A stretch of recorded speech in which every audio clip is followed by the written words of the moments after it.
A passion for travels, a degree in architecture and design, and further studies in event management. Mix all this up and you will meet Lisette. 28 years old, she has created her own profession. She drives a magic bus that she built herself and that accommodates travelers around the world. Lisette, you have the floor. My name is Lisette Abadi, and I'm initially an event designer. And at the moment, I built a company where I transformed a bus into an hostel, moving around Europe. But I know that you actually are coming from an academic background that brought you to be an event designer. Can you tell us a little bit more about your history?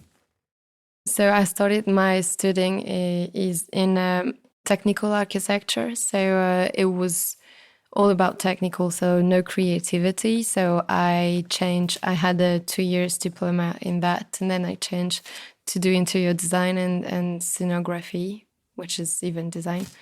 And so I started working in event design more than interior design finally.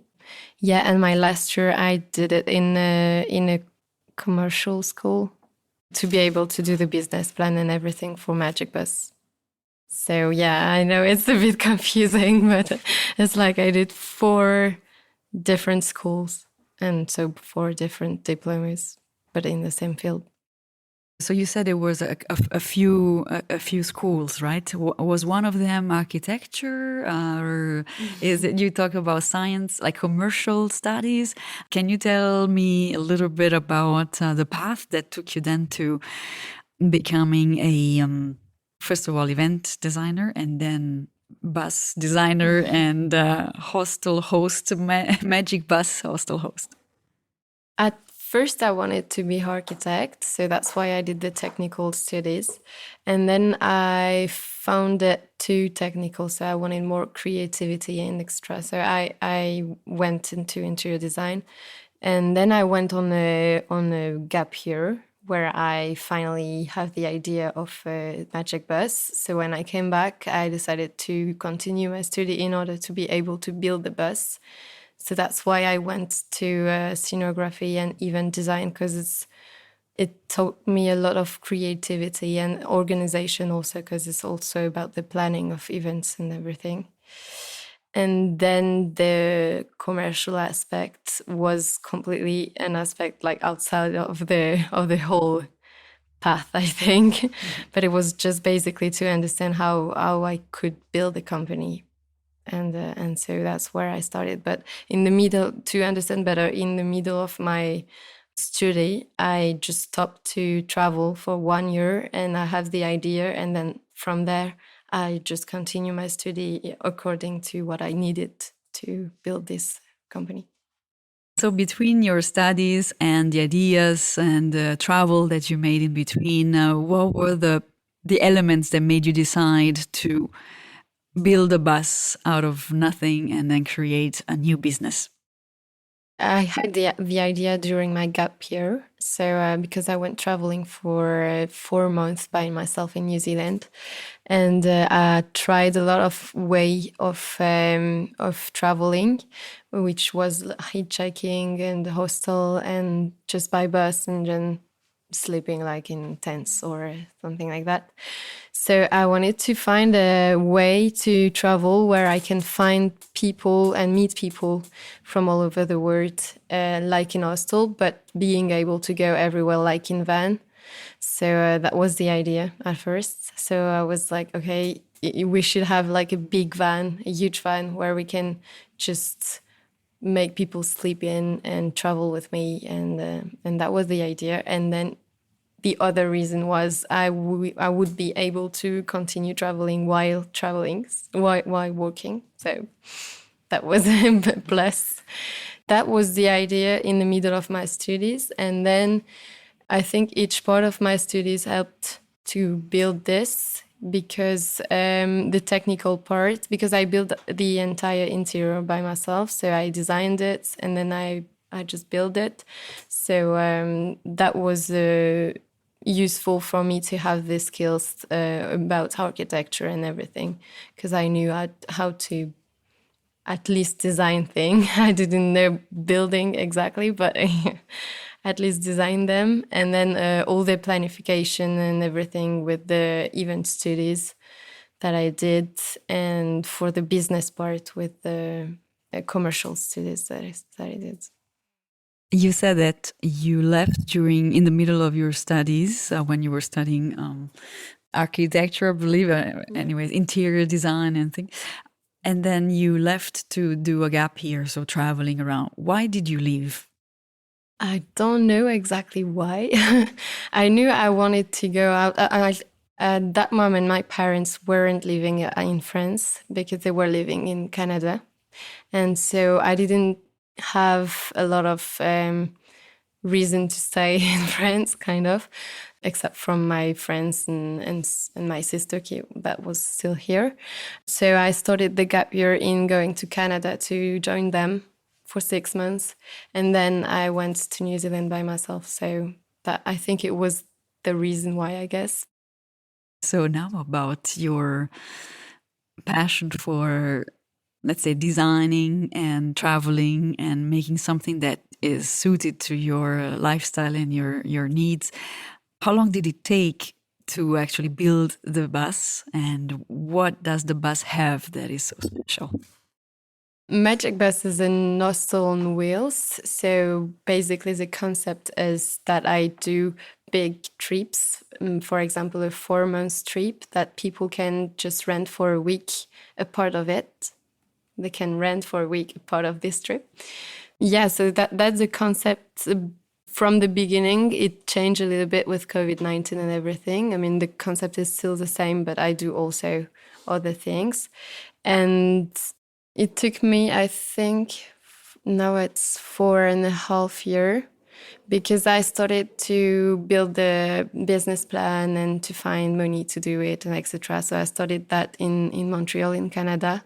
And then I decided to come back to Europe because I wanted to do the first Magic Bus in Europe for many reasons, because I had the support to build it here, and also because Europe is small with a lot of countries and a lot of cultures, and it's easy to travel in between all of that. So it was perfect for the concept.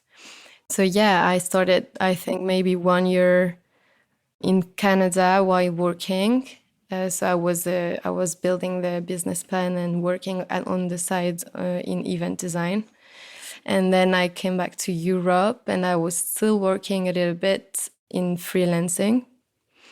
And then I just booked the bus and built it. So here I stopped working on the side, and I just focused on the bus. Do you think it took much courage to take this jump into entrepreneurship and making a bus, or was it easy for you? It was a little bit easier, I think, for me, because I had also the chance to have my parents to back in case, and also because I had I was used to work as a freelance, so I knew how to go look for work and how to just manage being completely responsible of your revenue and everything. So I don't think it was really hard for me. Courage, I don't really like that word, because many people think it takes courage to travel by yourself also. But I don't think I'm someone that have courage. I'm just someone that maybe doesn't know what she's doing. I don't know. But it just takes to just believe in it, and then you do it. And if it doesn't work, it doesn't work. You have plan B. I can work for as a freelance anyway, because I kind of have a little bit of contacts to do it if I really need money. So, and as this year to 2020. The 2020 year was hard for the money for the company, so I found a job, and I'm working until December, and then I come back to Magic Bus on January. So, are you now working on the Magic Bus full time, or are you still working on the side to earn some money, or are you fully independent? I was fully independent before COVID-19, and then I came back to work in February 2020 because I had trouble to travel because of the whole context. So yeah, now I have a job on the side until December. I'm working for a branch of Airbus in training coordination. So that's cool also. It makes me meet people, do something else, and then just have money enough to go back to Magic Bus in January. So I would like to ask you to tell me what special items and features there are in your bus, because I know almost all about it and it's very, very impressive. So the bus is really like a house. So it has a bathroom and a kitchen and an oven and everything to cook what you want to cook and everything. And it has 8 beds to welcome travelers and a bedroom for me because I'm driving the bus. After that, there is also the whole technical part of the bus that was a long time working on it because I wanted it to be self-sufficient in energy for at least 7 days because I was planning on renting the place for 7 days. The plan was not to be to have to stop to refill water or to have electricity during these 7 days. So yeah, the whole technical part, it was a hard work too, and it goes all below the bus. Do you have a fun anecdote to tell us about your experience so far with your Magic Bus? I don't know if it's fun experience, but it's experience that really that I will remember. I think a long time because it's the people I met during the whole journey of building the bus. Because I also took lessons of mechanical for EV trucks and everything. So I did like 3 months courses of that. So I met guys, because it was only guys, from from everywhere that just had completely different life, and it was really interesting. And my professor, I still have contact with him. It still helps me when I have some problems with the bus. And the first time I drive the bus, I just had not enough gas because the arrow that is supposed to tell you that you don't have enough gas to, it wasn't right. So so I didn't know, and so I had to call him in the middle of the night to know what to do with it and to be able to start again the engine. So yeah, it's a fun story now. On the moment, it was a little bit weird, but yeah, it's cool to just meet people. I mean, I didn't build the bus by myself because there was also always people helping me because I met them from random situation and then they helped me. So that's really cool. Is there any lesson you've learned that others could benefit from if they wanted to enter this line of work or do something similar? You have to take steps one by one, because if I knew at the beginning that it will take that long to build it and that effort, I would probably think twice. I think the plan is to always have the vision of the long term, but to always focus on the short term and the small steps to do it. So, what's next step for you? So, of course, you're just started, and it's been now 4 years in the making, and then 1 or 2 years in the doing, I guess. Do you have plans for the future? And please tell us. I plan on 2022, so next year. I want to finally start a big trip with the Magic Bus in Italy, probably, and for 2 months at least, to test the concept, the concept I was thinking from the beginning. So the whole traveling for 2 months and the people are renting for a week and etc. And so I want to travel like that at the beginning of 2022 and to do a whole summer season also.